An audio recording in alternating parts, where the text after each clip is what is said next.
Welcome to lecture session 8, Developing an Information System. Now in this session, we are going to understand the stages of SDLC.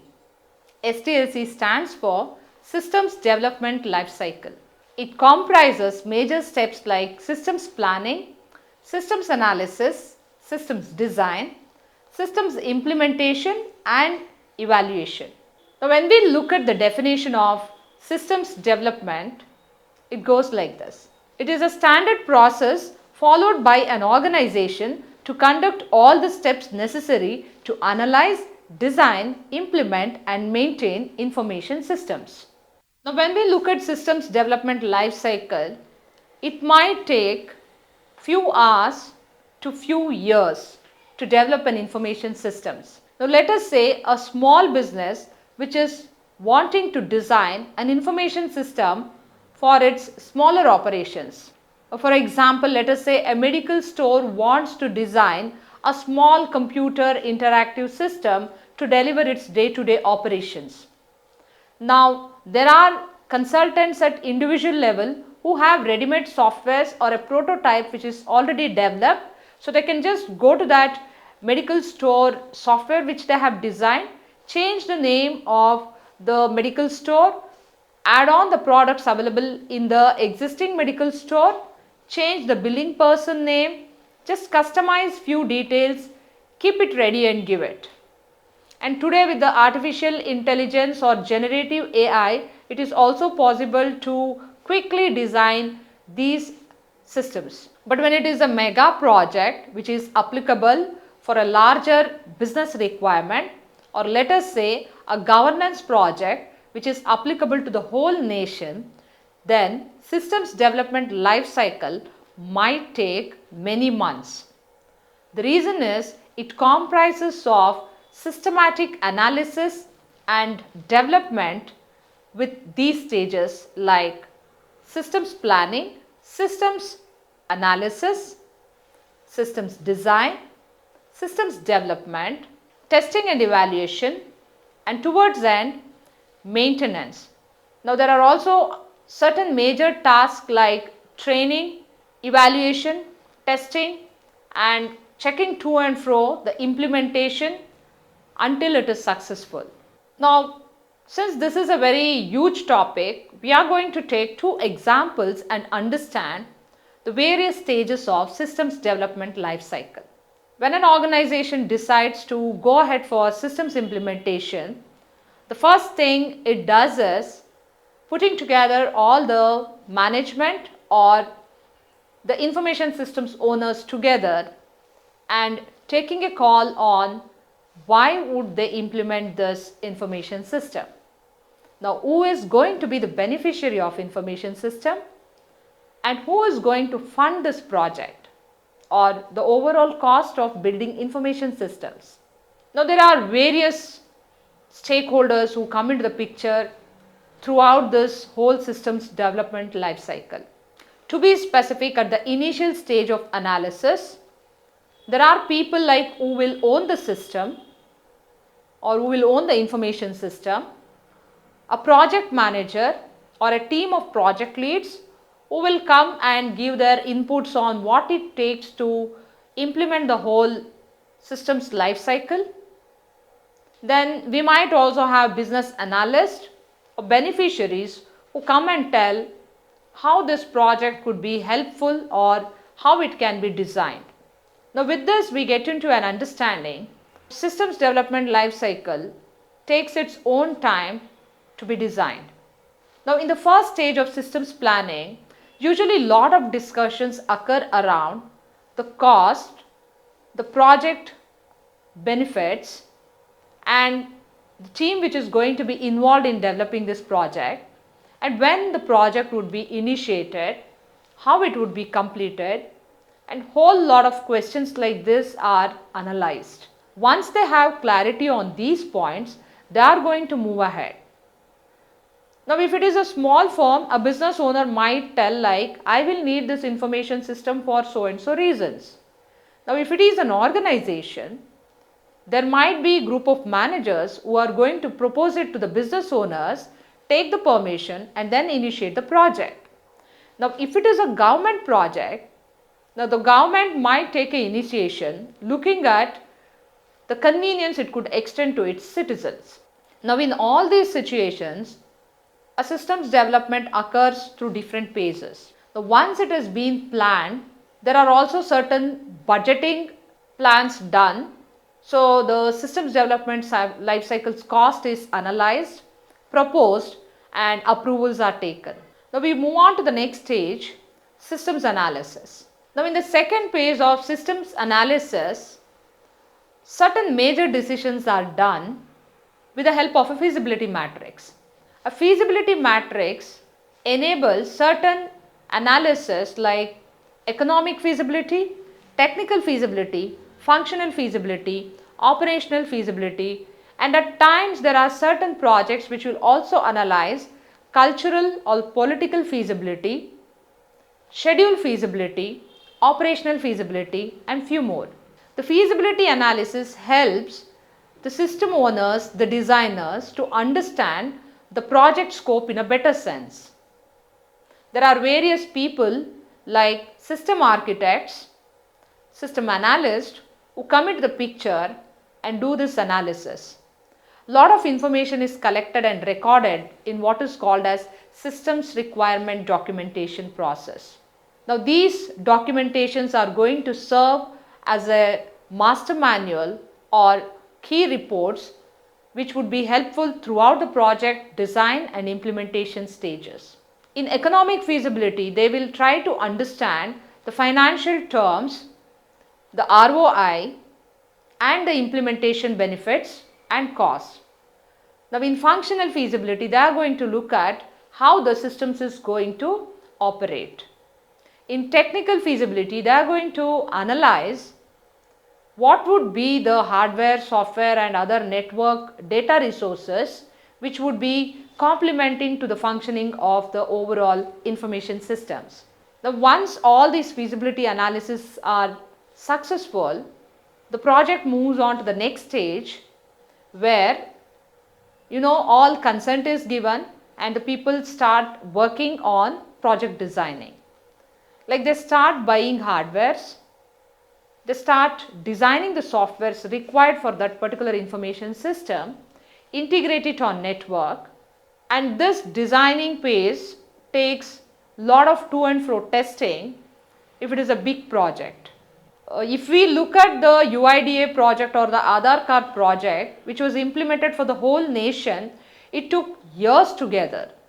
Now a project of such a scope needs to be implemented in phases. Maybe there is a pilot study done in the initial stage to understand whether the project is moving in the right direction, pause for a while, understand the proceedings of the project so that they get enough time for rectification of deviations and errors, make improvements and then proceed again. And there are projects of smaller scope where you can pick up multiple spots or places where the project is going to be implemented and then execute at one shot because it has impact within that local community or project scenarios. Now during the implementation stage, it is also important to understand what was proposed few months or years ago when the plans were approved. Are those technologies still existing? Else what happens these days is technology is changing at a great speed and you might end up implementing it on outdated hardware and the software might not be compatible. So there are always buffer costs which is added to ensure that the project is successfully implemented with the latest hardware, software and network resources.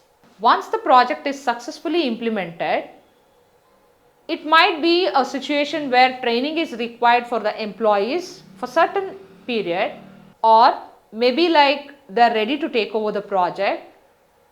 The IT consulting firm which has designed the project will hand over all the details to the information system owners and then there is successful implementations of IT. Now we need to understand it is not one time task which can be completed but a task which needs to be revisited because of hardware and software upgradations.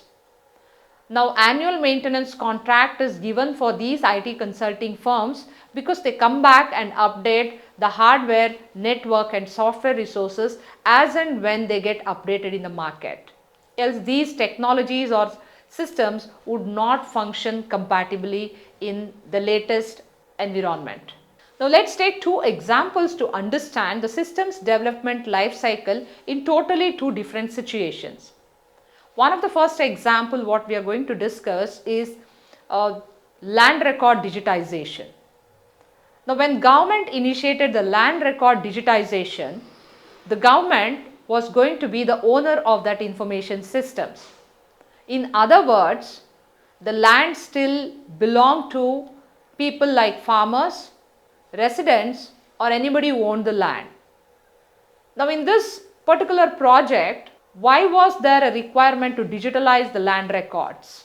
Now the government wanted to suitably allocate certain funds, schemes or analyze the available lands like whether it is an agricultural land, commercial land or industrial land.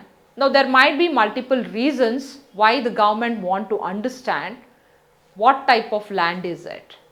Or there could also be a reason to understand like if it is an agricultural land, to design a DBS or direct benefit schemes to farmers or to offer crop solutions or crop suggestions in agricultural and irrigation sectors. If it was a commercial or a residential project, probably they wanted to ensure that the right landowners are occupying the land. Now when you look at a project of this scope, the data is with the landowners. The first step of government was to announce that it is coming up with a project of digitizing the land records and tell the benefits of digitizing the land records.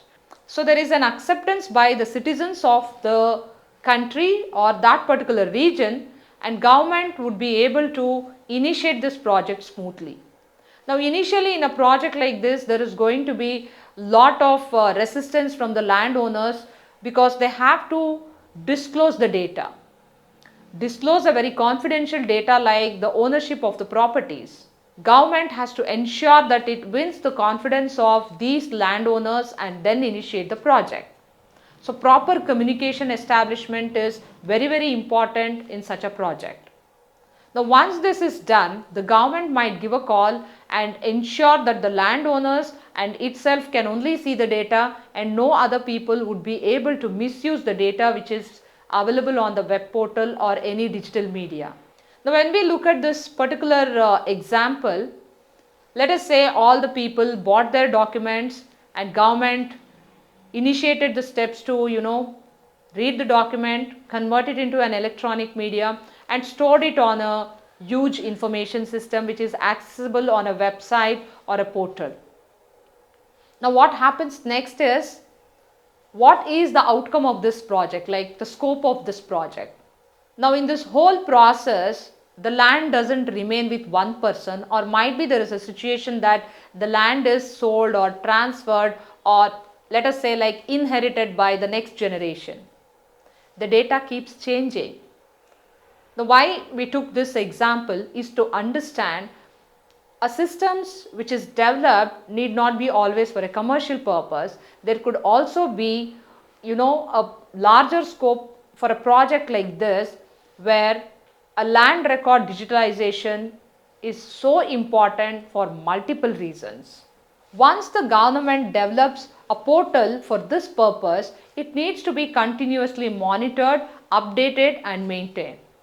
Now should they give the login to the landowners, or they should authenticate to see the data as and when required, or should it be the corporations or the land departments who will be able to see this information? So there are so many questions which need to have specific answers, and it should be functioning as per the specifications mentioned in this project scope. So there are many challenges in implementing a project of this scope. Now having understood that, let's take a simple example of implementing an information systems by a factory or an e-commerce portal. In both of these cases, the information system belongs to the particular organization or the factory owners. Now it's quite easy for them to go back and tell to their group of employees or customers that the project is getting initiated for their benefit, and there might be very less resistance for the project initiation because today both employees and customers have enjoyed the benefit of technology. They would definitely go ahead and embrace the technology. Let us take an example of e-commerce industry. Now, when did all the customers get trained to use a app to order products online? It just happened so quickly that nobody ever came and trained us how to install an app, how to order the product, how to make a payment. All these things happened so quickly, and today we see majority of the transactions happening on the online market, or what you call like the e-tailing. Now, the e-commerce industry did not evolve by itself. There were multiple parties involved in that. There were payment banks, there were sellers and distributors, then there was supply chain and logistics, then there were also like third parties who came into the picture, and the whole project was successfully implemented. So initially, the acceptance of such an e-commerce model was slow, but it rapidly took over so fast that today we all are enjoying the benefits of e-commerce industry. Moving further, we see that today even return to originals or something like where the product is not liked by the customer, they can send it back through the same channel. Now, why we need to understand this is how the data is getting moved back on the same network, how a bank is also integrated in the transaction process, how a supply chain is integrated, and the logistics is updated. Like once you order the product, you get a message of confirmation. There are multiple payment options. You choose anything, it starts moving in that sequential order, and then there is a completion of the product or transaction. Once the product is ordered, it moves in a sequence, and then the transaction is closed with the product being successfully delivered. Now, with all these examples what we discussed, we understood systems development life cycle varies from project to project. The scope of the project lies with the stakeholders and the beneficiaries of that information systems. Now, let's take a look at the interesting points from this particular slides. Let's quickly recap the highlights from this session. In this session, we discussed about systems development life cycle. To know how an information system is designed by a company or a consulting firm or by government based on the scope of the project. It comprises of major steps like systems planning, systems analysis, systems designing, systems implementation or what we call deployment, systems evaluation. We also discussed 2-3 examples to understand the systems development life cycle process. In the next session, we are going to discuss more about change management. Once the technology is implemented, what are the set of changes a company, a country, or the set of users should go through? We'll be discussing more about that in the change management. Thank you.